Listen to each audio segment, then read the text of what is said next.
എല്ലാ പ്രിയപ്പെട്ടവർക്കും നമസ്കാരം. ഈ വീഡിയോ നിങ്ങളൊന്ന് കണ്ടു നോക്കിക്കേ. പറഞ്ഞിട്ടാണല്ലോ ഗണേശകള് ഇടപെടേണ്ടത്. ഗണേശകളെ വോട്ട് കിട്ടാതെ നിങ്ങൾക്ക് ഒറ്റയ്ക്ക് കേരളത്തിൽ ജയിക്കാൻ പറ്റിയ ഏത് സീറ്റുള്ളത്? ഗണേശകൾ ഇടപെടും. ഞങ്ങൾ രാവും പകലില്ലാതെ കഷ്ടപ്പെട്ടിട്ട് വിജയിച്ചെടുത്തതാണ് ഈ മണ്ഡലങ്ങളൊക്കെ. ഞങ്ങളെ കഷ്ടപ്പാടിന്റെ പവറാണ് UDFന്റെ ഭരണം. അല്ലാതെ കുയൽനാടിനും മറ്റുള്ളവരും എല്ലാവരും ഇപ്പൊ പറയാണ് മുസ്ലിം ലീഗ് ഇടപെടുന്നതാണ്. മുസ്ലിം ലീഗ് 1000 വട്ടം ഇടപെടും. മുസ്ലിം ലീഗ് ഇല്ലെങ്കിൽ ഇവിടെ UDF ഇല്ല കേരളത്തിൽ. നിങ്ങൾക്ക് ഒറ്റ സീറ്റ് കേരളത്തിൽ. അതായത് 2-3 ലീഗിൻ്റെ പ്രവർത്തകരിരുന്ന് പറയുന്നതാണ് ഈ കേൾക്കുന്നത്. അതായത് മൂവാറ്റുപുഴയിൽ ഈ മാത്യു കുഴൽനാടൻ ഈ ലീഗിനെതിരെ സംസാരിച്ചു. അതായത് ഇത്രയേ ഉള്ളൂ സംഭവം. കോൺഗ്രസ് മുഖ്യമന്ത്രിയെ തീരുമാനിക്കും, അതിൽ ലീഗ് ഇടപെടണ്ട എന്നാണ് അദ്ദേഹം പറഞ്ഞത്. അതുമായി ബന്ധപ്പെട്ട് വലിയ വിവാദങ്ങളാണ് ഉണ്ടായത്.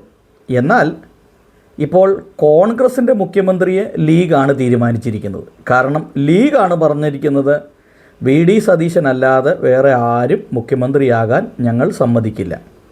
അതുമാത്രമല്ല, ഞങ്ങൾ മന്ത്രിസഭയിൽ പോലും ഉണ്ടാകുകയില്ല. രാഹുൽ ഗാന്ധിയെയോ അല്ലെങ്കിൽ പ്രിയങ്ക ഗാന്ധിയൊന്നും ഇനി കേരളത്തിൽ നിന്ന് ജയിക്കില്ല എന്ന് അവർ തന്നെയാണ് പറഞ്ഞത്. അപ്പോൾ കോൺഗ്രസിൻ്റെ മുഖ്യമന്ത്രിയെ ലീഗ് പ്രഖ്യാപിച്ചു. പക്ഷേ ഇവിടെ ഈ മുസ്ലിം ലീഗിൻ്റെ ആളുകൾ പറയുന്നത് മാത്യു കുഴൽനാടനോടാണ് പറഞ്ഞിരിക്കുന്നത്, നീ ഇനി ഇവിടെ ജയിക്കില്ല. അത് മാത്രമല്ല, മാത്യു കുഴൽനാടൻ ഇനി മന്ത്രിസഭയിലേക്ക് ഉണ്ടാകും എന്ന് ഒരു ഗ്യാരണ്ടിയില്ല. അപ്പോൾ ഇദ്ദേഹം പറയുന്നത് കേരളത്തിൽ മുസ്ലിം ലീഗിൻ്റെ സഹായമില്ലാതെ ഒരൊറ്റ സീറ്റിൽ പോലും UDF വിജയിക്കില്ല എന്നുള്ളതാണ്. നിങ്ങളൊന്ന് കേട്ടു നോക്കി. കേരളത്തിൽ ഒറ്റ സീറ്റ് കേരളത്തിൽ ജയിക്കാൻ ലീഗില്ലാതെ പറയാന് ഈ തെരഞ്ഞെടുപ്പിനെ സമയത്ത് ഇച്ചോടായില്ലേ അന്നവിടാരും കണ്ടിട്ടില്ലേ? ഇവിടെ രാവും പകലില്ലാതെ കഷ്ടപ്പെട്ടത് ലീഗ്. അതായത് രാവും പകലുമില്ലാതെ കഷ്ടപ്പെട്ടത് ലീഗാണ്. ലീഗ് ഇല്ലെങ്കിൽ UDFന് ഒരു സീറ്റ് പോലും കിട്ടുകയില്ല എന്നുള്ളതാണ് ഇദ്ദേഹം പറയുന്നത്. വാസ്തവത്തിൽ ഈ കോൺഗ്രസിന്റെ അവസ്ഥ നിങ്ങളൊന്ന് നോക്കിക്കേ. ചക്കന്മാരും ഗണേശൻ തന്നെ നിങ്ങളല്ലേ ഉണ്ടായില്ലേ? മെരി പോയി കിടന്നുറങ്ങിയ നിങ്ങളിപ്പോ പറയാം ലീഗിനോട് ഇടപെടേണ്ടത്. ലീഗ് ഇടപെടും. ലീഗ് 1000 വട്ടം ഇടപെടും. ലീഗ് ഇല്ലെങ്കിൽ കേരളത്തിലെ ഒരു സീറ്റിൽ നിങ്ങൾക്ക് ജയിക്കാൻ കഴിയില്ല. ആ വർത്താനം പറഞ്ഞ് ഞങ്ങളെ പേടിപ്പിക്കണ്ട. ഞങ്ങൾക്ക് അധികാരം ഇല്ലാതെ അവർ 10 വർഷം വരെ ഇനി 5 കൊല്ലം അധികാരം ഇല്ലാതെ.